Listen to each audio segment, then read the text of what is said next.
తెలంగాణ కొత్త PCC chief ఎంపిక cabinet విస్తరణపై ఢిల్లీలో జరిగిన కాంగ్రెస్ హైకమాండ్ కీలక సమావేశం ముగిసింది. కొత్త పీసీసీ అధ్యక్ష పదవిపై ఈ సమావేశంలో ఏకాభిప్రాయం కుదిరినట్లుగా తెలుస్తోంది. ఎమ్మెల్సీ మహేష్ కుమార్ గౌడ్కు పీసీసీ చీఫ్ పదవి దక్కే అవకాశం ఉన్నట్లుగా తెలుస్తోంది. ఈ విషయమై రేపో మాపో అధికారిక ప్రకటన వచ్చే అవకాశం ఉంది. ఇక పీసీసీ రేసులో మధు యాష్కి, ఎస్టీ సామాజిక వర్గం నుంచి బలరాం నాయక్, ఎస్సీ సామాజిక వర్గం నుంచి సంపత్, అడ్లూరి లక్ష్మణ్ ఉన్నారు. పీసీసీ చీఫ్ ఎంపికతో పాటు కేబినెట్ విస్తరణపైన ఏఐసీసీ సమావేశంలో చర్చించారు. ఈ సమావేశంలో ఏఐసీసీ అధ్యక్షుడు Mallikarjun Kharge, Rahul Gandhi, CM Revanth Reddy, deputy CM బట్టి విక్రమార్క తదితరులు పాల్గొన్నారు. ప్రస్తుతం తెలంగాణ పీసీసీ చీఫ్గా సీఎం రేవంత్ రెడ్డి కొనసాగుతున్నారు.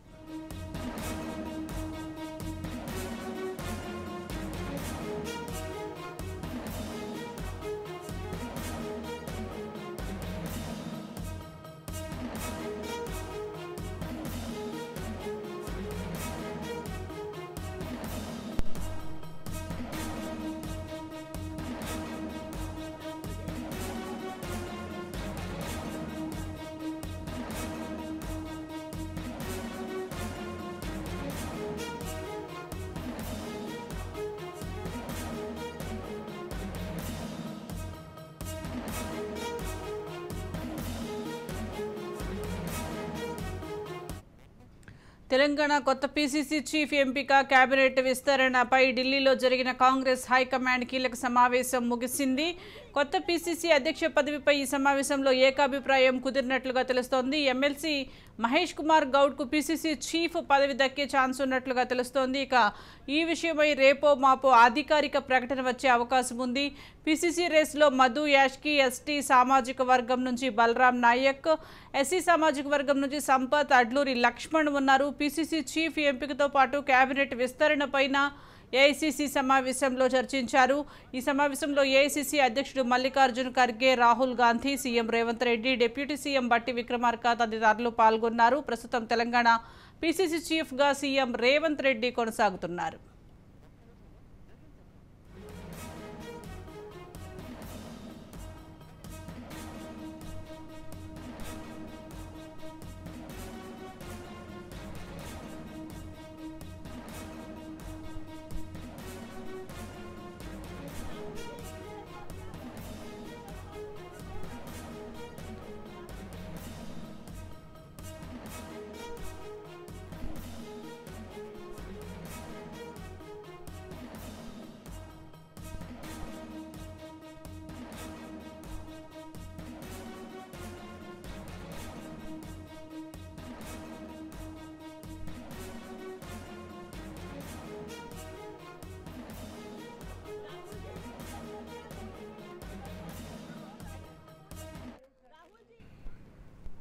దీనికి సంబంధించి మరింత సమాచారం మా ప్రతినిధి తేజ లైవ్ ద్వారా అందిస్తారు. తేజ, చెప్పండి. ఏఐసీసీ మీటింగ్ ముగిసినట్లుగా తెలుస్తోంది. అలాగే పీసీసీ అధ్యక్షుడు కానీ మంత్రివర్గ విస్తరణకు సంబంధించి కానీ ఒక క్లారిటీ వచ్చిన అవకాశం ఏమైనా ఉందంటారా మీటింగ్లో? సుజాత, మొత్తంగా చూస్తే మాత్రం ఇటు ఏఐసీసీ ప్రధాన కార్యాలయంలో ఇటు ఏఐసీసీ అగ్రనేతగా ఉన్నటువంటి రాహుల్ గాంధీ, అదేవిధంగా ఏఐసీసీ అధ్యక్షుడిగా ఉన్నటువంటి మల్లికార్జున్ ఖర్గేతో తెలంగాణ కాంగ్రెస్ నేతల సమావేశం అయితే ముగిసినట్లుగానే మనం చెప్పాలి. ఎందుకంటే ఈ సమావేశంలో అయితే మాత్రం ఇటు రాహుల్ గాంధీతో అదేవిధంగా ఖర్గేతో తెలంగాణకు సంబంధించినటువంటి నాయకులుగా ఉన్నటువంటి ఇటు ముఖ్యమంత్రి రేవంత్ రెడ్డి, ఉప ముఖ్యమంత్రి భట్టి విక్రమార్కతో పాటు మంత్రిగా ఉన్నటువంటి ఉత్తమ్ కుమార్ రెడ్డి పాల్గొన్నారు. అదేవిధంగా కేసీ వేణుగోపాల్ కూడా ఈ సమావేశంలో పాల్గొన్నట్లుగానే చెప్పాలి. ప్రధానంగా ఒక గంట సేపు అయితే మాత్రం ఈ సమావేశం అయితే కొనసాగినట్లుగానే చెప్పాలి. మొత్తంగా ఇటు మంత్రివర్గ విస్తరణ, అదేవిధంగా పీసీసీ నియామకంపై కూడా పూర్తి స్థాయిలో చర్చ జరిగినటువంటి పరిస్థితి కనపడింది.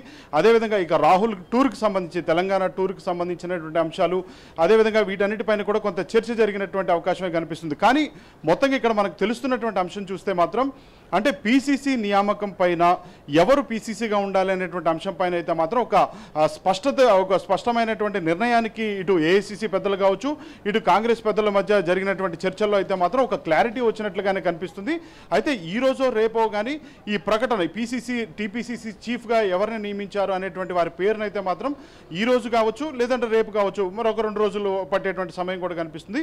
ఈ 2 రోజుల్లో కూడా ప్రకటించేటువంటి అవకాశం కనిపిస్తున్నట్లుగానే చెప్పాలి. మొత్తంగా ప్రస్తుతం టీపీసీ టీపీసీసీకి సంబంధించి ఎమ్మెల్సీగా ఉన్నారు. అదేవిధంగా వర్కింగ్ ప్రెసిడెంట్గా ఉన్నటువంటి మహేష్ కుమార్ గౌడ్నే టీపీసీసీ చీఫ్గా ఇటు తెలంగాణ ప్రదేశ్ కాంగ్రెస్ కమిటీ అధ్యక్షుడిగా నియమించబోతున్నారు అనేటువంటిదైతే అంటే మహేష్ కుమార్ గౌడ్కే కట్టబెట్టాలి అనేటువంటి స్థాయిలో కూడా ఒక తుది నిర్ణయానికి కూడా వచ్చినటువంటి పరిస్థితులు కనిపిస్తున్నాయి. ఎందుకంటే ఇప్పటి వరకు మనం చూస్తే మాత్రం అంటే సామాజిక సమీకరణాలన్నీ కాంగ్రెస్ పార్టీ పాటిస్తుంది. అందరికీ అన్ని విధాలా కూడా అన్ని రకాలుగా కూడా న్యాయం చేసుకుంటూ అన్ని సామాజిక వర్గాలకి న్యాయం చేసుకుంటూ కాంగ్రెస్ పార్టీ వెళ్తుంది అనేటువంటి ఒక ప్రయత్నం అయితే కాంగ్రెస్ పార్టీ చేస్తున్నట్లుగా కూడా వార్తలు వినిపిస్తున్నట్లుగానే చెప్పాలి. ఎందుకంటే ఇప్పుడే ముఖ్యమంత్రిగా రేవంత్ రెడ్డి ఉన్నారు, తెలంగాణ ముఖ్యమంత్రిగా రేవంత్ రెడ్డి ఉన్నారు. ఆయన ఓసీ సామాజిక సంబంధించినటువంటి వ్యక్తి అయితే ఇటు ఉప ముఖ్యమంత్రిగా భట్టి విక్రమార్కకు అవకాశం కల్పించినటువంటి పరిస్థితులు చూసాం. ఆయన ఎస్సీ సామాజిక వర్గానికి సంబంధించినటువంటి వ్యక్తి. ఇక బీసీలకు కూడా పూర్తి స్థాయిలో పెద్దపీట వేస్తుంది, బీసీలకు కూడా పూర్తి న్యాయం చేస్తుంది కాంగ్రెస్ పార్టీ అనేటువంటి దానిలో భాగంగానే టీపీసీసీ వర్కింగ్ ప్రెసిడెంట్గా ఉన్నటువంటి మహేష్ కుమార్ గౌడ్ను టీపీసీసీ చీఫ్గా నియమించాలి. తద్వారా బీసీలందరినీ కూడా హక్కును చేర్చుకుంటారు, బీసీలకు కూడా పూర్తి స్థాయిలో కాంగ్రెస్ పార్టీ న్యాయం చేస్తుంది అనేటువంటి ఒక నినాదాన్ని ప్రజల్లోకి తీసుకువెళ్లేటువంటి అందులో భాగంగానే ఈ విధమైనటువంటి నిర్ణయం తీసుకున్నట్లుగా ఈ విధమైనటువంటి చర్చ జరిగినట్లుగా కూడా తెలుస్తుంది. మరో 1-2 రోజుల్లో అయితే మాత్రం మహేష్ కుమార్ గౌడ్ని టీపీసీసీ చీఫ్గా అధికారికంగా ప్రకటించేటువంటి అవకాశం ఉన్నట్లుగా కూడా మనం చెప్పొచ్చు. సుజాత తేజ, అలాగే ఇటు మంత్రివర్గ విస్తరణకు సంబంధించి మీటింగ్లో ఏమైనా క్లారిటీ వచ్చే అవకాశం ఏమైనా ఉందంటారా? అయితే ఖచ్చితంగా సుజాత, ఎందుకంటే ఇప్పటికే మంత్రివర్గ విస్తరణ మరొక 6 మంత్రివర్గ విస్తరణ అయితే 6 పదవుల వరకు భర్తీ చేయాల్సినటువంటి పరిస్థితి ఉంది. ఎవరిని నియమిస్తారు, ఎవరిని నియమిస్తారు, ఎందుకంటే ఇప్పటికే హైదరాబాద్ రంగారెడ్డి నుంచి సరైనటువంటి ప్రాతినిధ్యం లేదు అనేటువంటి కొన్ని కామెంట్స్ కూడా వినిపిస్తున్నటువంటి నేపథ్యంలో తాము రేసులో ఉన్నామంటూ కూడా ఇటు నాయకులంతా కూడా చెప్తున్నటువంటి పరిస్థితి. సుదీర్ఘంగా ఎప్పటి నుంచో కాంగ్రెస్ పార్టీని అంటిపెట్టుకున్న వారు కూడా ఆశిస్తున్నటువంటి పరిస్థితి. అయితే ఏది ఏమైనప్పటికీ కూడా ఒక సామాజిక వర్గాల సమీకరణాలన్నీ కూడా పాటిస్తూ అన్ని వర్గాలు ఆదరించే విధంగానే, అన్ని వర్గాలు ఆమోదించే విధంగానే ఈ మంత్రివర్గ విస్తరణ ఉండాలి అనేటువంటి నేపథ్యంలోనే జాగ్రత్తలు తీసుకుంటున్నట్లుగా తెలుస్తుంది. ఇదే నేపథ్యంలో అయితే కొంత ఇటు మంత్రివర్గ విస్తరణ పైన ఈ మంత్రివర్గాన్ని ఈ 6 పోస్టులను ఎవరికి భర్తీ చేయాలనేటువంటి అంశం పైన కొంత చర్చ జరిగినట్లు తెలుస్తున్నప్పటికీ కూడా ఇంకా పూర్తిగా ఒక తుది నిర్ణయం అయితే రానట్లుగానే మనం చెప్పాలి. Sujatha. Right, thank you Teja.